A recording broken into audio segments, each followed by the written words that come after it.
Hi, and welcome to the Unhinged History Podcast, the podcast where two absolute crazy heads are going to mainline the history stories that we hear about in passing and then join forces with our friend and tell them the story we've only recently learned.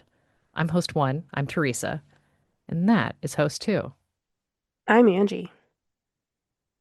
And we're pretty stinking excited. And before I hit record, I did this thing where I actually looked at the spreadsheet and went, "Oh my gosh, Angie went only last time. 'Tis my turn."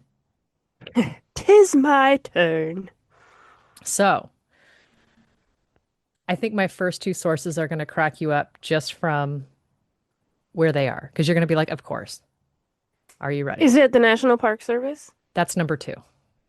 Okay. Is the first one Reddit? Because you're too good for Reddit. I'm too good for Reddit. But the first one is the National World War II Museum, New Orleans. Oh, what are you gonna be talking about The when article when from that's from them is Lady Death of the Red Army, Lyudmila Pavlichenko. okay? And the National Park Service is Lady Death and the First Lady by Eric Fader. Boundary Stones house an article As World War II Raged, Lady Death Came to Washington by Isabel Sands. And Rejected Princesses have a Lyudmila Pavlichenko as well. Oh, I also, I go ahead. no, I was just gonna say I love Rejected Princesses, and I think I know whose story you're telling, and I am literally so excited. Good. There's also a podcast, The History of Everything. They did Lady of Death as well. Okay, The so history of everything, is that what it's called? that's the history of everything. And it Oh, ends like up that's being, fun. well, it is, right? So, but you know who runs it or hosts it. We know who do it. We don't know them personally. They are not friends of the pod. But they are Gabby and oh God, what is his name? Steve Bell. Like the history guy who like does all the stuff, like all the shorts on YouTube and TikTok, Oh, and okay. his That's cute awesome. wife. Yeah, so they have their own podcast.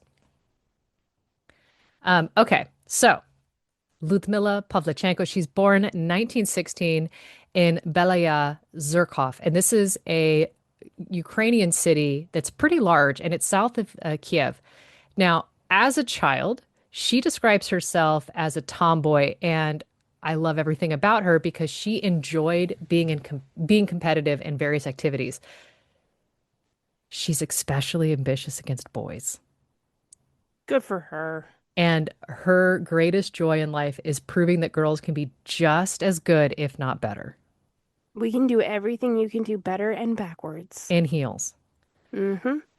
At 14, her family relocates to Kiev. And while in Kiev, our girl enrolls in a sharpshooter class where she earns the Voroshilov sharpshooter badge, Can you which say that one more time? That was so hot. Voroshilov. No, what's going to be hilarious is there's going St to be some Ukrainian speaker who's going to write in and be like, actually, and it's gonna be like, girl, I speak Japanese. Actually, that's pronounced Daryl. Yeah. It's Now, okay. I was told by my Spanish teacher that I speak Spanish with a French accent, and I'm like, well, there's worse. I mean, you this could speak checks. Spanish with a Japanese accent and have your Spanish speaking roommate look at you like, I don't I am so confused as to what I'm looking at. Like, I know Like, what do that I you do with you? you appropriately ordered a beer, but I have no idea what I'm looking at. But I don't know what country you appropriately ordered said beer in. Yeah, like I would give you the beer, but now I'm so lost. Do you want a Dos Equis or sake? Yeah, Help me out here. I didn't realize the taco truck was going to have ramen. Strange. Okay, that's hilarious because our football team's food provider was a taco truck that made ramen taco like birria. Oh, It was amazing. it was a And I was fusion like, truck, is what I'm hearing. yeah, I'm like, every week, please come back. Well, anyhow, jetting sharply off to the Ukraine. Sorry. No, you're I'm good. so I sorry. Now love, I'm thinking about no, the no. food. Honestly, I am too, and we shouldn't record this right before lunch. But the sharpshooter badge that she has, this ends up being a sort of civil decoration as well as a marksman's tip certificate. So So it's she's, like a medal for. I think so. It's, yeah, it sounds like basically this isn't your Girl Scout badge. This is something a little bit more elevated. Yeah, okay, that makes This had sense. some gravitas to it. Weight to it. Exactly. In 1939, she takes a job at a local arms plant, and then she also enrolls herself at Kiev University. So our girl is just surrounded by weapons and smart. Get it, sis. While she's in university, she takes an interest in history and is intent on becoming a teacher. Okay, I love her. I mean, everything about this woman. Now, she's competing on the university track team. And she's keeping up with her marksmanship by taking courses at a sniper school. Yeah, because that's what I do on Tuesdays. I mean, it's that and then Bible study. Am I right? Yeah, I think that's how it works. And if it's not, I've been doing something sideways. Yep. Now, June 1941, Hitler launched Operation Barbarossa, and the Wehrmacht begins its invasion of the Soviet Union. This is where Hitler's been like, yo, I love you. You're great. We're great. We have a non-aggression pact. By the way, I just wiped your planes off the map. Meanwhile, Stalin is moving the amber room. Yep. So Love now this. you Okay. know where all this is happening. Now, when this happens, Pavlichenko, she's 24 years old. She is in her fourth year of study. And as soon as she learns of the invasion, she makes her way to Odessa to the recruiting office to enlist. She's one of the very first rounds of volunteers to do so. Wow. Yeah. She was So like waiting at the door for it to open. basically, like, as she's just like, tag me in, coach. Now is my time. Now she arrives. It's in the morning that she arrives. She's wearing heels and a dress. And sources say that even her nails are manicured and her dark, wavy hair is groomed. Okay, because listen, she goes to the salon and then she goes to sniper school. You can be a sniper and be stunning. It's called self-care. It sure is. Now, according to these sources, our girl looks more like a fashion model than a German killer, and the recruiter laughs at her. Rude. So he says, why don't you work in the factories like the other women? And this is when our girl responds by taking out her sniper's diploma, her Voroshilov marksman badge, and the other shooting and paramilitary honors and drops them on the table in front of him. The expression of his face changes. I would hope so. And then he takes her out back and he shows her a group of Germans in the distance. And apparently, in this group, there's two Romanians because Romania was on the Axis side. He hands her a rifle that she's never fired before, and apparently that is a very big thing. Like if you Hmm. know your gun, you know your gun, right? Yep. And he challenges her to take out the two outliers in the group. He's like, basically, aim for the Romanians. And she does so without hesitation. That's that's impressive. Yeah. After proving her skills by taking these two Romanian collaborators, she is enrolled into the Red Army's 25th Rifle Division as a sniper. She becomes one of 2,000 female Soviet snipers to serve, and of which only 500 are going to survive the war. There were 2,000 of them. This is because our man Stalin basically erased a good chunk of the serving population because he was afraid of people standing up against him. And then he's like, Hmm. oh, shit. Now that Operation Barbarossa's happened, I kind of need some dudes to fill, or I kind of need some chicks to fill the holes because I put some holes in some dudes. You are such a wordsmith. And so there's that, but there's also the Soviet ideology of trying to elevate the status of women to equal-ish to men. Yep. So it's a little bit of we do this for, the people. We do it because I kind of shit the bed, little column A, little column B. Hey, whatever works. Yeah. Now, according to Warfare History Network, the average lifespan of a sniper is about 3 weeks. Oh, I thought you were gonna say something very different. Okay. Yeah, yeah. Apparently, snipers that are captured from either side are executed on the spot. Oh, good. So they fall into the commando order. Yeah. Now, for about 2.5 months, Pavlichenko, she fought on the front line during the siege of Odessa. And while at Odessa, she records 187 kills. And this earns her a promotion to senior sergeant. That's all it took, huh? Well, and I will say, for every time you hear a kill count, you need to understand that the kill only counts if there is a spotter to count it. Right, to get the confirmed kill. Yeah. Yeah. So, does a bear shit in the woods kind of deal? Or Yeah, if a okay. tree falls in the woods and no one hears it, did it really fall? Whatever the saying is. Um, so, imagine that number as kind of like at least 187. In October 1941, the Romanian army gains control of Odessa, and Pavlichenko and her unit withdraw to Sevastopol to defend the city. Pavlichenko fights in the siege of Sevastopol for 8 months, and this is where the fighting is intense, and it is just garnering gobs of Soviet casualties. Okay. For 8 months. So she is more than surpassed the 3 week time frame. Yeah, every Okay. time it's going to be like, and the average person is already clocked out. Now, in Sevastopol, her confirmed kill count rises even higher. By May of 1942, she's racked up 259 confirmed kills. Wow. And this garners her another promotion. Now she's lieutenant. Ooh. Now, in one battle, the enemy shells injured her and killed all of the other senior commanders around her. And this is where she ends up taking charge. There is a soldier who sees a bleeding Lyudmila and Lyudmila's barking orders to everybody around her. The soldier yells out, "Cowards, look at this woman. Pavlichenko has the balls of a man." Because Get it, she's sis. bleeding from the face and just Right. still holding it down. Like, we got stuff to do. We got business. Yeah. Now, We don't have time to die.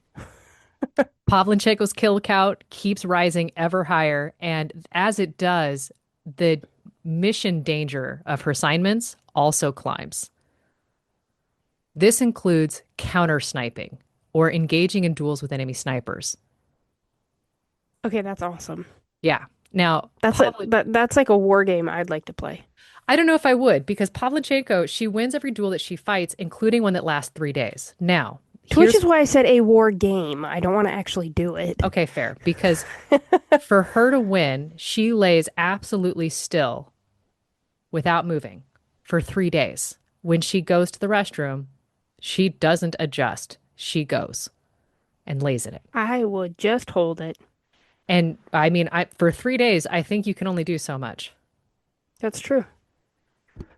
Now, in the end, Pavlichenko stated that the enemy made, quote, one move too many and became one of the 36 enemy snipers that she'd take down. So it's just, okay, our girl would go so far as to tie strips of cloth that would flutter in the wind to distract the enemies. She would rig store mannequins to use as decoys, and then she hunted in the rain to muffle her gunfire. That's cool. Okay. Yeah. She typically worked in a shooter spotter pair, and this is likely how she met her husband. We don't have a ton of information about her relationship with Lieutenant Major Leonard Kinsenko. All we do know is that they are truly happy together. And then as the war drug on, every day seemed to take on a bit heavier of her toll because she loses her youth, her friends, her health, and then one day her husband's murdered. And he's her spotter. Yeah. That's cool. Well, Like, it's cool until he kicks the bucket. I mean, yeah, that part sucks, but I'm thinking like, how badass does he have to be to be like, oh, yeah, I'm the spotter. Yeah. I support her. Like, Yeah. you know, I'm Slight here for it. breeze, 5 miles southeast. Mm-hmm. Yep. Now, after he dies, her sniping grows crueler. because this is when she starts doing things like aiming for the legs of her target so that they cry out for help, draw in some rescuers who become additional targets. Okay. So She's if just handling her business. if she's a cat, she's playing with her food. I mean, it's now at one time she's spotted when she's climbing a tree to scout an area and becomes a sniper target. Oh dear. So she pretends to get hit, falls from the tree, falls 12 feet, and I believe she fell between headstones in a cemetery Oof. and is laying Okay. very, very still. She pretended to be dead, laying in the sun until night falls, and that's when she crawls away. I'm just thinking like the one time the sniper comes to find you and finally makes it to you and your body's gone. And just like, oh crap, where'd she go? Where'd she go? Where'd she go? Damn it. Object permanence is ridiculous. I hate ADHD. Now, June 1942, this is when she's still fighting in Sevastopol. She's wounded after shrapnel from a mortar round strikes her face. And this is when the military thinks that Pavlichenko is too valuable of an asset. So before she fully heals from her injury, the Soviet high command withdraws her from battle. Now, during the time that she has spent fighting, Pavlichenko's obtained a record of 309 confirmed kills. What a badass. It's at by this point, her reputation as a sniper has earned her the nickname Lady Death. So that's what I gotta do, huh? Yeah, you just got to rack up a hell of a body count. Maybe I'll just start playing like Call of Duty or something. Yeah. Okay. Now, the German army knows of her as well. They attempted to bribe her. They're sending messages over the loudspeaker stating, Lyudmila Pavlichenko, come over to us. We'll give you plenty of chocolate. We're going to make you a German officer. They're like playing Red Rover, Yeah, and also basically. we have chocolate. Yep. I love Near, this for them. well, okay, so they apparently tried the carrot first, and later they tried the stick because by the end of her time on the front line, some of the messages state, if we catch you, we will tear you into 309 pieces and scatter them to the winds. Like, you gotta catch me first, babe. Well, this is when she ends up saying things like, oh, I'm just so grateful they know my record accurately. How nice. It's so sweet. Oh, I didn't think they knew.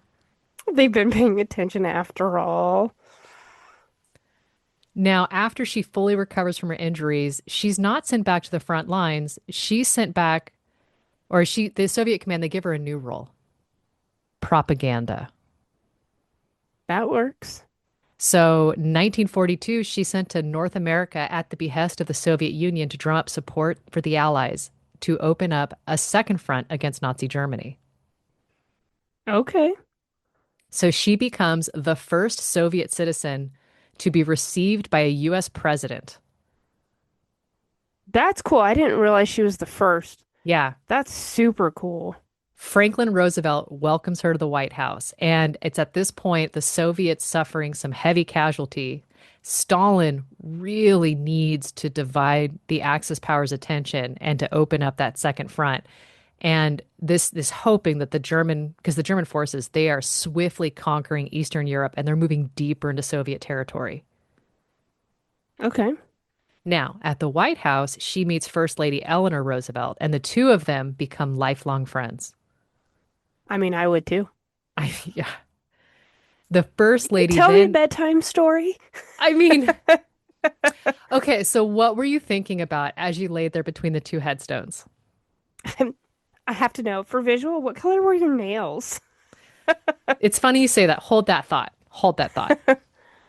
Now, the First Lady would ask her to join her on the tour of the US so that Pavlichenko could speak to the Americans about her experience as a woman in combat, Yes. which I'm just like, holy cow. We were having that conversation in the 40s. I think we've probably always been having that conversation to some degree. Truth. Yeah. Now, Eleanor Roosevelt would say of Lyudmila, there was something very charming to me about the young Russian woman. Junior util Junior Lieutenant, goodness grief, Junior Lieutenant Lyudmila Pavlichenko. She has suffered, and the suffering is something which is universal and binds all the world together, regardless of language. Okay. Now, here's Pavlichenko's side of the story. The First Lady, quote, impulsively hugged me, brushed my forehead with her lips, saying, "What dreadful ordeals you've had to endure."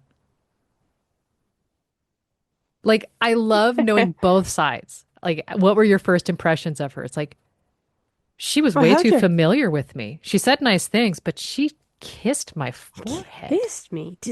You Americans are very friendly.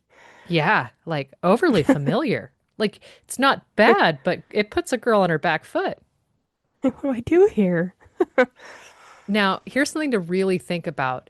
At this point in time, Ludmilla is only 25 years old. She's been wounded in battle Holy cow, four this has times. only been a year? Yeah, our girl is young. I thought, okay, when you said that, like, she went there, she was 24, I thought that we had, like, we're 2 or 3 years later. No, so she made all No, 309 of these kills in 1 year. she's basically doing a body a day, keeps the Germans away. Okay. And she has time to find a husband in the middle of Right. this. Yeah. Yeah. And find one and lose one. Yeah, It's okay. been All an right, all right. action-packed year. Maybe her honeymoon, they were just lobbing grenades into trenches. I want the movie. Now, also, while she's on this tour, we have to remember she's not able to speak English. And this is when she set off for this tour of the US. Oh, I didn't even think of that. Yeah, okay. She's giving speeches around the country, making the case for the American commitment to fighting in Europe. She's doing this in front of thousands of Americans who have gathered to see this battle hardened woman in a uniform. But the American press is the American press, and they're looking for different angles. They're asking about topics like her style or her lack of makeup. Oh my There's, God, so we've always been this way. yeah, yeah, yeah, yeah. We're consistent. Jeez. Okay, carry on. Articles and papers are belittling her achievements. New York Times dubbed her as a girl sniper. Oh no, she's Lady Death. Yeah, like call me anything with, my feminine attributes. It'll be my moniker. And others are making note of her uniform, that her long skirt being said to have, quote, lack of style. I don't need style as a sniper. I This is a need to be uniform. able to move. In the trenches, I'm not wearing a skirt. I'm so mad right now. It gets better though, because sometimes just go with me for a second because it's going to be bad. There's a reporter who goes so far as to tell Pavlichenko that in America, women wear shorter skirts, and that her long olive green skirt makes her look fat.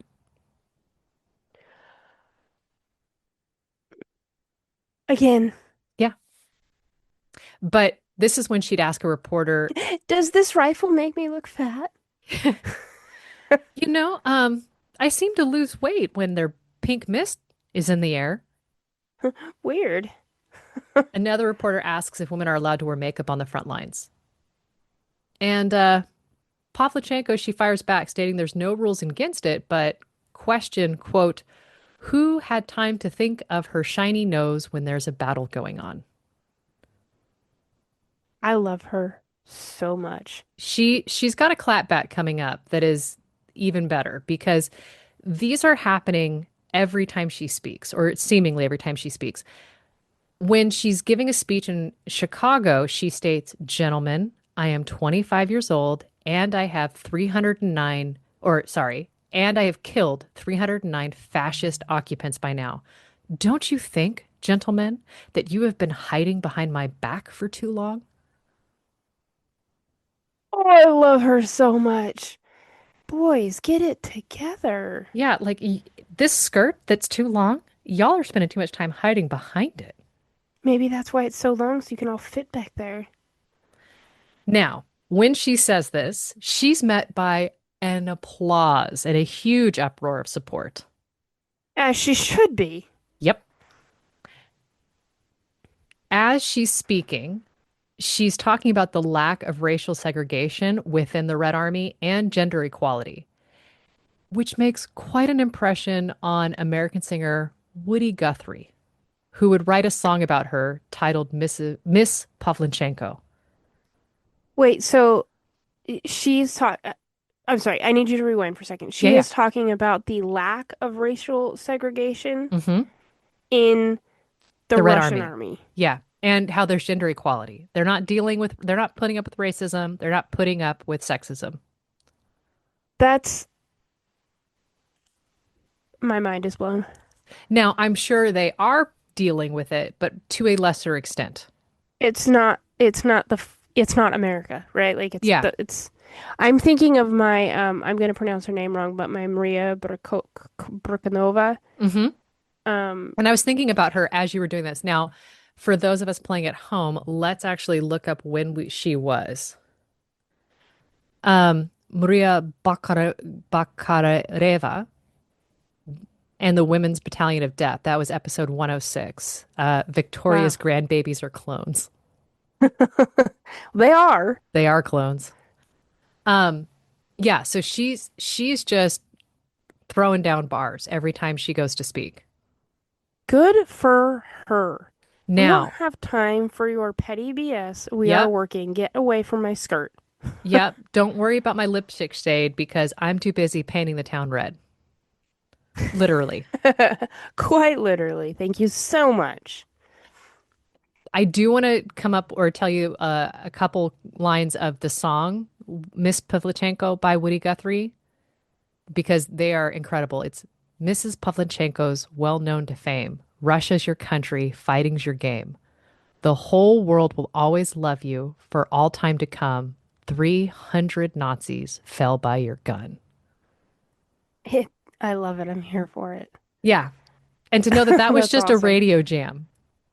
Like this is Jingle. That's just it's what we're singing at the karaoke bar. Yeah. Yeah, okay. So her tour of the West brings her also to Canada and Great Britain. And this is where she continues to promote this concept of a second Allied front. And it's despite her efforts that she and Stalin would have to wait another 2 years before the Allies would open up the second front in Europe with Operation Overlord. And that's the Allied invasion into Normandy, which I'm just it's weird that like we haven't covered her with all of the other stories that we've said so far, you know? I honestly, like you were saying when I did Andrew's lesson, every one of our stories that involves the 30s to the 40s, they all beautifully tie in to Yeah, something else we've talked about. Like, right. oh, there's another puzzle piece. Like, Hmm. okay, so I love that. So when she returns to the Soviet Union, Pavlichenko's promoted to major and then given the title Hero of the Soviet Union. And this is the country's highest military distinction. And Okay, at some point, she's also received the Order of Lenin twice, and that's the country's highest civilian designation. okay, get it, girl. So she ends up not returning to combat, but instead goes to train other Soviet snipers until the war's end in 1945. Okay, I mean, I feel like when you've done 309, you can start training people. Yeah, it's let's call up somebody from the second string to actually come up to the bench. You know, like Yeah, it's your turn to hit the field and to actually go put some points on the board. yeah. After the war's end, she would go back to Kiev University to complete her studies and then become a historian. I'm just imagining like 30 years on from the war, she's like this cute little teacher somewhere and nobody has any idea of her previous life, Yeah, right? you're mouthing off to a student, and the student is just like, "Oh, wait, crap. My dad told me about you. Yeah, like I'm sorry, ma'am. You're going to take my slingshot away from me and give me a welt that I will wear for years." With pride. Thank Yep. you.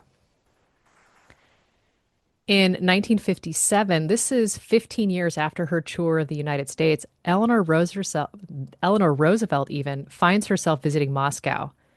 And here's where this is really touching because this former first lady, she is just adamant that she's not going to leave without visiting her old friend, Lyudmila Pavlichenko. Good for her. Now, apparently, this causes some friction because her request is eventually granted. And Eventually. yeah, so Right, because, she right. wouldn't be pacified on this one because it's the 50s, right? Late We are. 50s. We are We are, Cold yeah, War. yep. Yeah. So Mrs. Roosevelt is brought to Lyudmila's two-bedroom apartment in Moscow, and Cold War tensions, they are fever pitch, and she's not allowed to visit Lyudmila without supervision. Oh my God. Yeah, What are we exactly?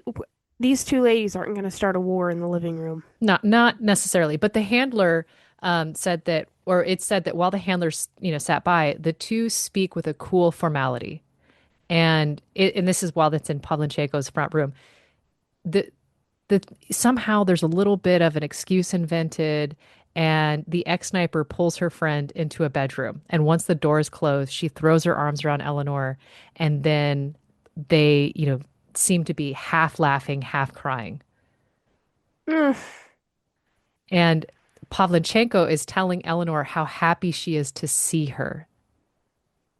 Now, the First Lady attempted to bring Pavlichenko back to the United States for another visit, but the State Department denied her request. lame. And Lady Death remained in the USSR and at this point had become a research assistant in the Soviet Navy headquarters. That's cool. Yeah, so she was a historian, but she also didn't quite go back to full civilian life. Now, unfortunately, as with many other soldiers, Pavlichenko would suffer for many years of PTSD and depression. And in October 10th, 1974, Lyudmila Pavlichenko passed away after suffering a stroke. Mm. Now, It was still really young. still really young, but just a reminder, she's one of 2,000 female snipers and one of 500 of who would survive the war. That is crazy to know that is what, a quarter of Yeah, them? Like, yeah, I'm a historian, not a math nerd, so don't. yeah. Now, she's also one of the women who survived to receive a Hero of a Soviet Union award while she's alive. Now, some estimates would place her kill count much higher. Uh, this still, the 309, makes her one of the most successful snipers in modern warfare. Period. Get Man, it, woman, sis. who cares? 309 hash marks on the side of your gun. That's awesome. There's two commemorative Soviet postage stamps printed in her honor. One in 1943 following her battle career, and the second one in 1976 following her death. Oh, wow. Okay. Now, today in Russia, Pavlichenko is remembered as a military hero and is known for the most successful female sniper in history. I think it's safe to say that's across the board, I think. Yeah. That's impressive. I'm gonna tell you that I legit have no idea how to turn to my story because I just want to sit in your story for the rest of the day. And mine is nothing like yours at all. I'm used to this. Typically, we don't go down the same rabbit holes. That's true. That's true. Well, I'm just gonna do it. Uh, okay. So you're gonna hate this. I'm so Oh sorry. no. Yeah. You're not gonna hate it for the reason you think you're gonna hate it. Just it's anyway. You'll figure it out. Okay. I don't know. I think it's obvious. I don't know if I've ever shared out loud with you my love for the French court, but probably feels right. Yeah. Probably have. Okay. I'm well aware. You have Okay. a favorite mistress for I do. nearly Yeah. every monarch. I I do. You're Yeah. right. Hose in different region codes. Hey, listen, we gotta have a hoe and a code, you know? Just just saying.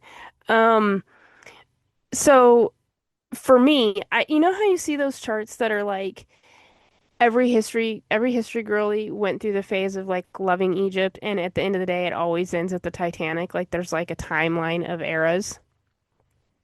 I never did the Uh, Titanic myself, but carry on. Yeah. oh, okay, that's wild. All right. Anyway, for me, the French court falls very, very hard middle of that for me, and I've been a big fan ever since. I am specifically obsessed with Marie Antoinette, as we probably all have had a moment of being like, oh, this crazy broad, I love her. Anyways, that's fun. I thought it would be fun to not go super unhinged, but tell you the story of her favorite. So she's not unhinged like Jack Churchill or Lieutenant None, but I think that because she is not Marie Antoinette, her story is lesser known, Okay. and that makes it fun for me because she is a very relevant person, especially in this time. But she's not Marie Antoinette, so she's not like super talked about, I guess. At least to me, maybe I'm wrong, but anyway. Um, so I am going to tell you the story of Yolanda Martine Gabrielle de Postron, the Duchess de Polignac. Okay. Yeah, it was fun, huh? Okay, so the Vulgar History podcast has a really great episode on her, and in the episode, it also covers some of like the ins and out of court life at Versailles because it is wild. Like it's nuts. But this episode is not about that. A author called Catherine Corzone has a great website that's just about the Duchess of Polignac, and it is called The Confidant to the Queen. There is historyofroyalwomen.com. And then Unofficial Royalty also has an article, but it was very short, which made me very sad for the Duchess de Polignac. So, she is born in Paris on September 8, 1749. She is born into this very titled, very aristocratic family, but despite the fact they are very noble and they come from like a very old noble house, they are very suffering in the financial department. Like, this is actually not unusual at the time. You could be very, very aristocratic and also broke. Yeah, you're gonna sell Right. your daughters off to strategic marriages to refill the coffers. Right. Okay. So, despite the fact that she is from this very old noble family, they're living very relatively modest lifestyles. She spends the first 3 years at their family's, I'm going to butcher this, Chateau de Nuels. It's in southern France, and there are sources that say it's not much better than a glorified mud hut. Oh, I personally was like, I feel like when you have chateau at the beginning, it's gonna be better than a glorified mud hut. But I couldn't find any remaining, like there's no artwork to show what it looks like, so or what it looked like that I could find. So I don't really know for sure. But when she was just 3 years old, her mother dies. There are some that suggest it may have been mysterious circumstances, and just some that assume we just don't have the info anymore, which it could be both. Who knows? But following her mother's death, so she's 3, following her mother's death, her upbringing is left to an aunt who sends her and like funds her education at this convent. Um, because this makes sense, right? Like you're either going to join the nunnery or you're going to be put on the marriage market, but either way, you need some sort of education. yeah, you need to be And this able is the to be enlightened at the dinner table. e- exactly. So, that's sort of her situation. So at this point in her story, from like 3 to like probably 15, we don't know much about her childhood. What we do know is that she is gorgeous. So like the nunnery is not really an option for her. Um, she's got this long dark hair, fair skin, these stunning violet eyes. Oh, I know, right? She's lively, she's naturally beautiful, and she has this very calming demeanor. And a lot of sources say that that really makes up for her lack of wit and finances because people just like naturally gravitate towards her because the energy she's putting off is nice. so she has the charisma of a Disney princess. That's sort of yeah, that's sort of what my brain was like. Oh, okay, so she's Cinderella. Like she's nice and calm and we love her. So she, about 16, 15, 16, she gets engaged. However, her engagement is 2 years long. So thankfully, she is 18 years old by the time she is married and not a child. Like, she is not 14 getting married. That made me really happy to know. Um, in this 2 years engagement, she is marrying a man called, hopefully I can say his name right, Jules Francois Armand de Polignac, and he is the Marquis de Mancini. And this is hilarious to me because I don't know if where you're located you have Mancini sleepwear, but all I can think of is the mattress store. Yeah, no, I don't know anything about this. Oh, I'm so sad for you. But anyway, so he is the Marquis de Mancini. Now, this marriage is going to join two of France's like most ancient, most noble homes. But that said, they are both suffering in the financial department, which Oh, seems weird. Like, you would think that both sides would be trying to build an advantageous financial marriage here to sort of get themselves out of the muck they're in. Um, but whatever, it is what it is. One of the things that they have going for them is that, like, besides their good looks and charm, is that he is the nephew of Madame Etiquette. And for like the sake of time, this is a long-standing figure at Versailles who literally like runs the etiquette rules of Versailles. Hence the name. Like that's the nickname Marie Antoinette gives her because she is like the mistress of rules. Like this is how we walk, this is how we talk, this is how we open the door, this is how I hate her. I yeah, I don't blame you. She feels like the fun governor to me. Like Yeah. Oh, I don't that think is her the and Oliver wrong fork. Cromwell. Yeah. Like she had this rule that the Vulgar History podcast talks about this. Her rule for knocking on doors was that you didn't knock. You scraped, I believe it was with your left pinky nail. And like so it just had to be loud enough for the doorman on the other side to hear you, but not loud enough to bother anybody inside. Like she had some rules. And this benefits them because she is a long-standing figure at Versailles, right? So like this is pain in the butt for us who are modern people that are like, just knock on the freaking door. Yeah. But I mean, anyway, maybe not cop knock, but let's. yeah, we don't need to. I can't like anyway. So the other the other thing to point out is currently her husband, he does have a job. He is an officer of the Royal Dragoons, but like it doesn't pay a ton. It is not life at Versailles money. You know what I mean? Like Right. we can afford to live in the suburbs, outside of the main city center where rent is cheaper, but we cannot afford to live downtown. Yeah, you're not getting a Like, penthouse. yeah. Um, Here's where it might get a little confusing for just a second, but I hope that I whittle down the names enough so that it's sort of as straightforward. They get invited to Versailles by Diane de Polignac. She Oh, is a not who you dip. think. Oh, She's okay. she's not the mistress. She is the sister-in-law to Gabrielle. So her husband's sister. Diane has served as a lady. From what I understand in the records, she served as a lady in waiting both to King Louis's sister and to the Comtesse d'Artois.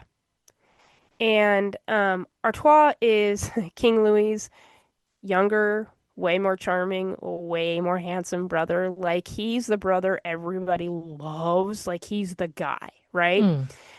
Mm. And so all the Gabrielle and her husband they get invited to Versailles, and like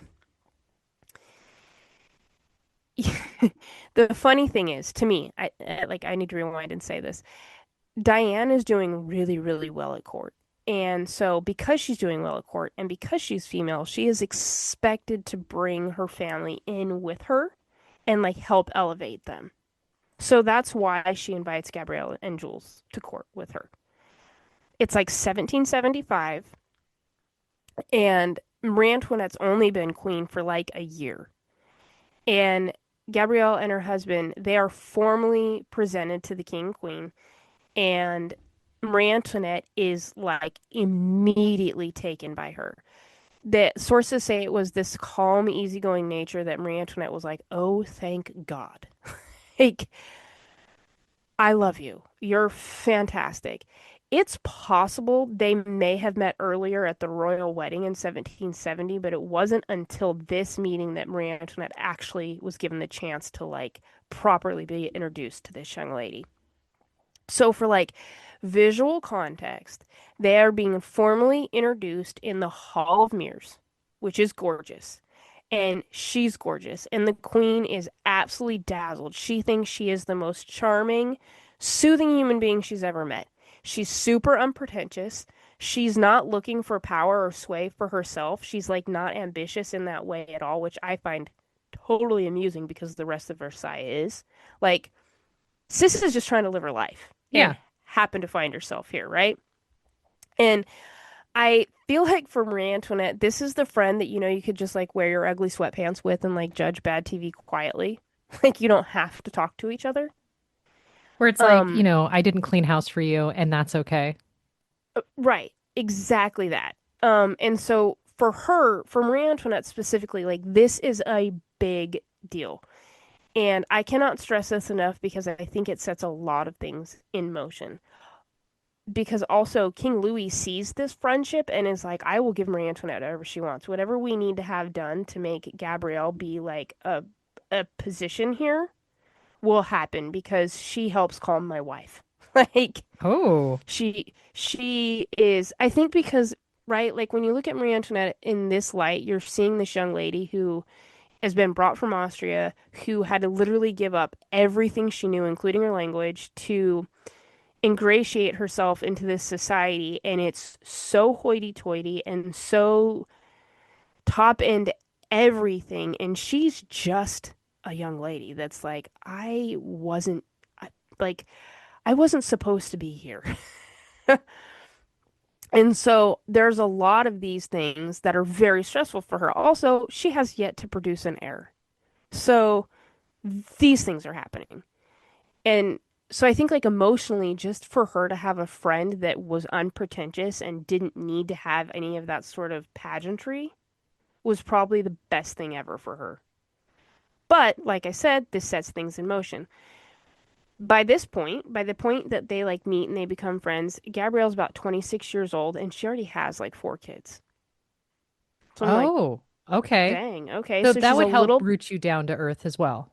right? Like she's a little bit older than Marie Antoinette. She is obviously seen a little bit more of like I don't want to say the harsher part of the world, but she's seen things, right? She's done things that are still Marie Antoinette is like, I'm still trying to have babies. I'm still trying to be a queen. I'm still trying to do all this. And Gabrielle's like, hey, take a breath. Like, we will sort it out. We will figure it out. So she becomes the queen's BFF, like right off the bat. And the queen tells her she wants her to move into Versailles so she can always be close. And this is huge. Like, for a multitude of reasons. One is that there's sort of a housing shortage at Versailles. Um, 10,000 people a day come to Versailles, even at this point.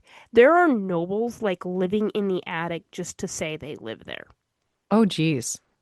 And Gabrielle and Jules, they're like, hey, this is what an honor. But we have to be real with you. This is huge, but we can't afford it. We can't afford to live at Versailles. We are so broke because life Yeah. at Versailles is incredibly expensive. We're on that beer budget, and you've got champagne taste. Yeah. Um, and to me, I think this must have been for her to have the balls to be like, yeah, I would love to, but we can't. This must have been like highly respected by the queen because she immediately clears the family's debts. Like all family debts are paid off. They give her apartments that are like massive, and these apartments are really close to Marie Antoinette's personal apartments. This also allows for Marie Antoinette to give her husband a more favorable position, like within the court that pays more. So you would think, you would think. All of this would be just fine, except for these other nobles that have been living at Versailles this whole time and have been part of like the old guard are looking down on this like, well, why does she just get to jump the line? Yeah, look at this Why does upstart. right, like what's going on? This isn't how this works. This isn't the hierarchy of things. Why does she have these apartments? We're living in the roof. Like all of this sort of Roof, stuff I've is got a happening. closet. Pretty much like that's what's happening. By 1780, they're made the Duke and Duchess de Polignac, and this also does not help them win favor with anybody else but the royal family. So it's not great. Like I said, there are 10,000 people a day. They're all like vying for greater position, and they have been there for years. And traditionally, in a situation like this, I specifically in France, I can't speak to anywhere else, but I'm sure it's very similar. Um, the roles that they're handing out, that the king and queen are handing out at this time, they're usually handed down like hereditary.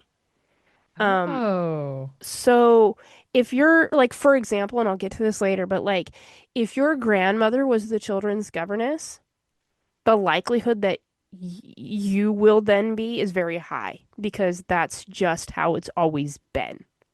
Because you deserve it. Like that's what your family has done, and that's what your family will continue to do.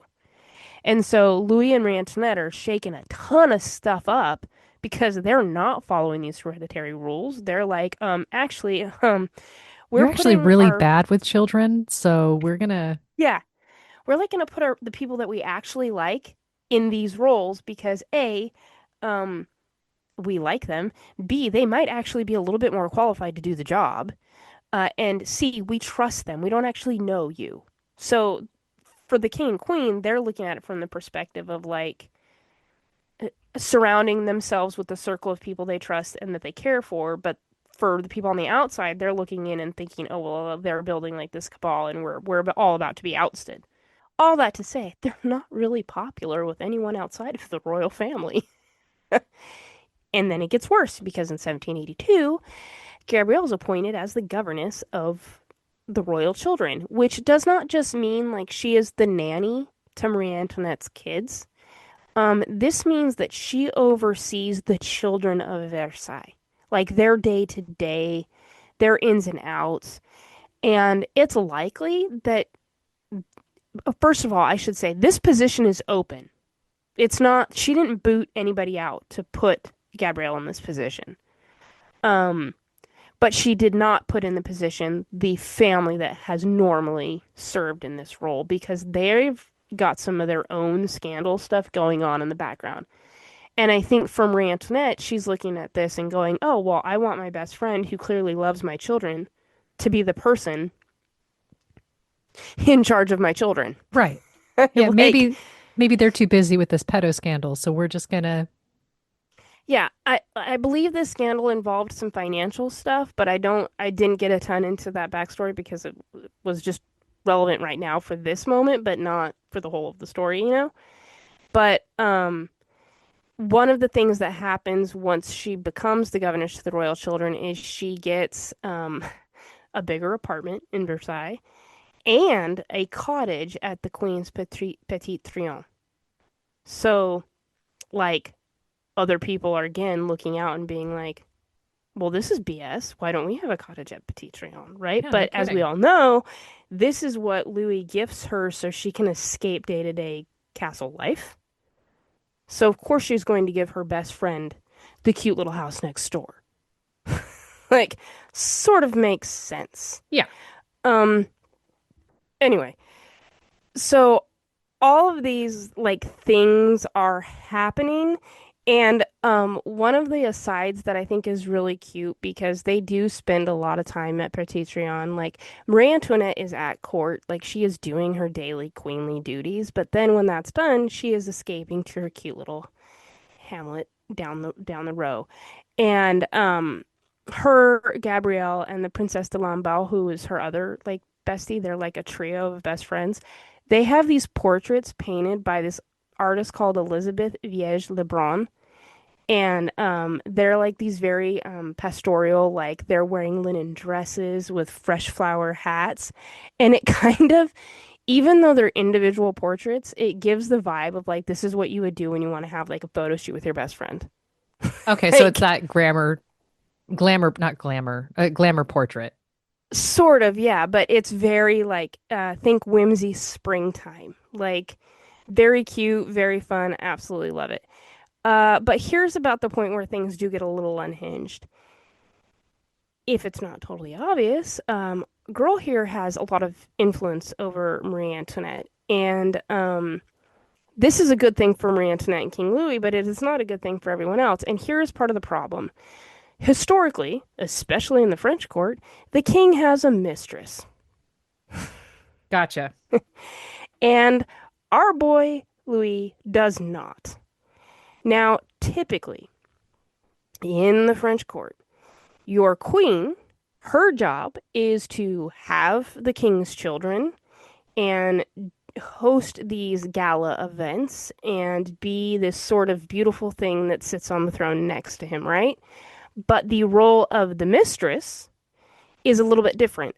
First of all, there is a mistress's household. So, because King Louis doesn't have a mistress, he doesn't have a mistress's household, and so people are out of a job, Gotcha. So he's right? impacting the company by staying faithful. I know, weird.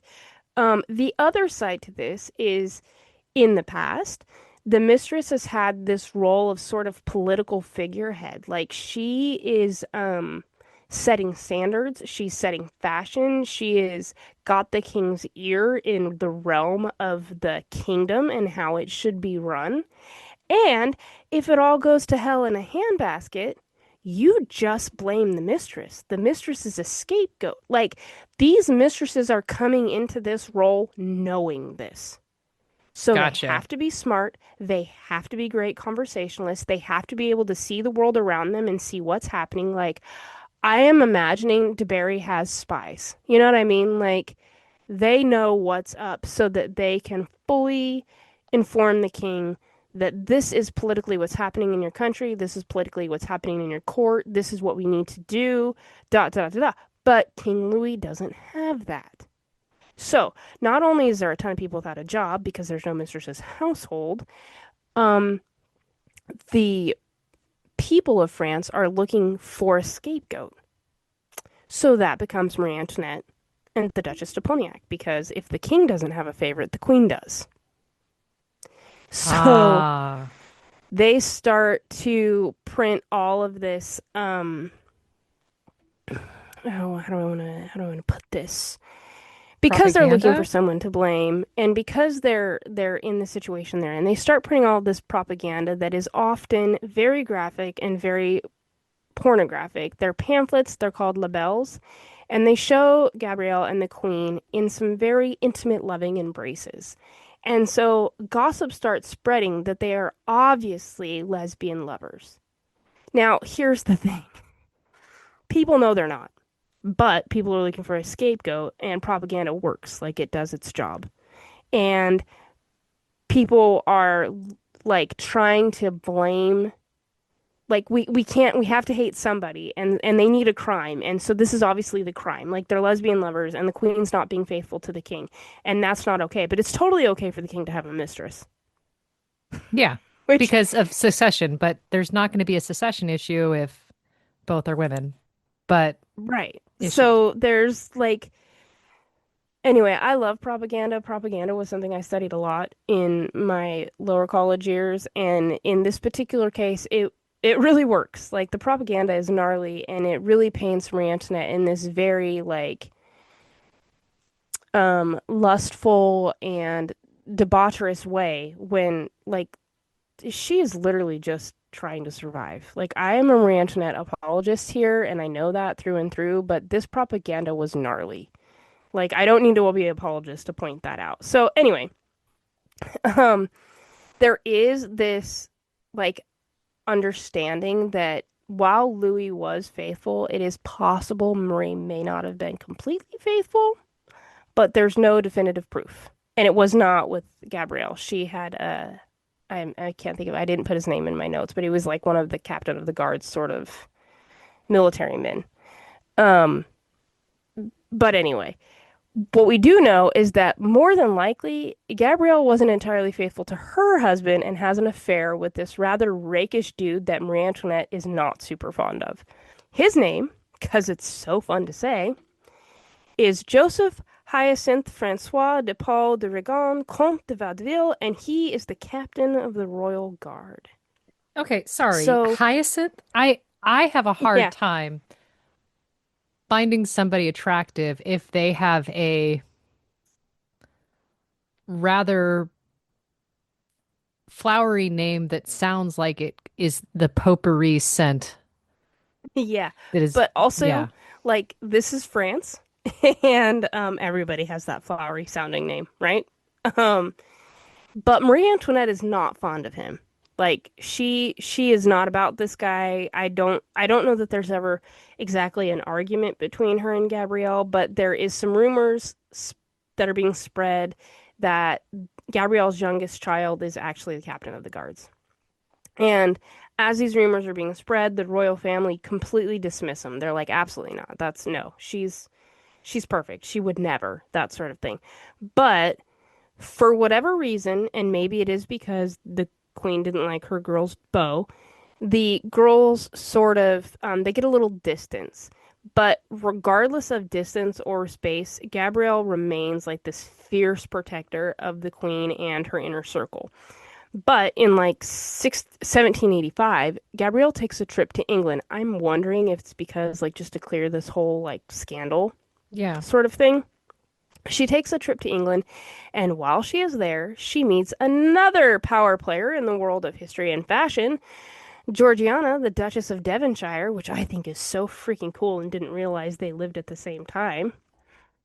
But she comes home to France, and when she returns to France, bygones are bygones, and the ladies are thick as thieves again, and like it's like nothing ever happened. But revolution is on the horizon. And both Gabrielle and the Comte d'Artois, the king's younger, cooler, more handsome brother, are very vocal in their stance for the monarchy. And this is proving to be problematic for them and like everyone else, right? And by this point, King Louis sort of sees the writing on the wall, and the when the Bastille falls, he orders the Polignac family to leave France. Like, for all that is good and faithful in this world, please get out of the country. And they Wow. listen, right? Um, so they flee to the comfort and safety of places like Switzerland, Italy, and Austria. By this point, it's like 1789, and she's in exile, right? So, but that doesn't stop her and Marie Antoinette. They continue to write back and forth to each other, and these letters, I've only heard bits and pieces of them, but they're very flowery, they're very beautiful. You can tell they have a very close bond. I wouldn't say that based on these letters are they lovers, but some people have, and that I guess is just up to your opinion. Like we're never gonna know, right? Um, However, they would never see each other again because Gabrielle could only stand by and watch from afar as the reign of terror tears her friends' lives apart. And like, despite all the efforts to save the royal family, they are well and truly exhausted. And then she gets the news that on October 16th, 1793, Marie Antoinette has met the guillotine. Jeez. She falls terribly ill and dies less than 2 months later on December 9th, 1793, in Vienna, Austria. Her epitaph reads, "She died of sorrow." Oh. Right? Like that broke my heart because they don't have. She gets the news Marie Antoinette is dead, and she just immediately is like taken with this sickness and doesn't last 2 months before that's just it. She just takes her last breath. But I think her story is really important because it sort of like all encompasses shows the fall of the ancient regime. Like Yeah. she rose to this like skyrocketed to this power so fast, and just as fast as she got it, it was gone. And to me, like you can look at their story from the perspective of like, oh my gosh, they're just rich white ladies, like being rich white ladies. Like we've been doing this for centuries. They're never gonna learn that sort of thing. Like They needed to feed their people better. All the things that you could say that were wrong about the French court at this time are probably accurate. But the other side to that is there are real people here. And she had to watch her best friend be guillotined Yeah. and couldn't do anything about it. Like, despite the massive efforts that went into saving the royal family and getting them out of France, they could not be saved. And so I just like, I really think about them specifically from like a very real standpoint of like, these are just women who just wanted to live. Yeah. You just find Like, yourself here. yeah. And so for me, that like that makes their story so real. But her story in particular is like, dang, girl, like you you had a run. Like you were born poor but with a good name, and you were not pretentious. You were just trying to go about your day. You had a good husband. You had a good life, and then you had this great life for 20 years, and then just like that, gone. What was that like? Like how could it's crazy to me. But that's the story of the Duchess de Polignac. She is played by Rose Byrne in the Marie Antoinette Sofia Coppola movie, which I absolutely love, but is totally historically inaccurate. What I'll say, I don't are think you I've gonna do? seen it. Oh, it's so cute. Kirsten Dunst plays Marie Antoinette, and it Okay. is it is one of those movies, like I said, completely historically inaccurate. Um, but one of those movies that is so colorful and so beautifully shot that you can't like I've probably watched it 100 times. I love that movie. It's so cute. But it does tell her whole life story in a very Sofia Coppola way. That's all I'm gonna say. You should watch it. But not before you go watch the Ministry of Gentleman's Warfare. And I need to do that. I need to do this thing where I actually turn on the TV and watch stuff because I Honestly, get it together. would I? Please. Could you? I mean, Well, if you're thinking, holy crap, I too need to get it together, rate, review, subscribe, send this to your most put together person and then your least put together person. Let them argue about who's who. They probably know. and then can you please send us the results because we love gossip that's not our own. Yeah. I mean, a train wreck is better when you're watching. Yeah, and you don't know anybody involved. It's perfect. If you could just help us out. Thank Yeah. you. And on that note, goodbye. Bye.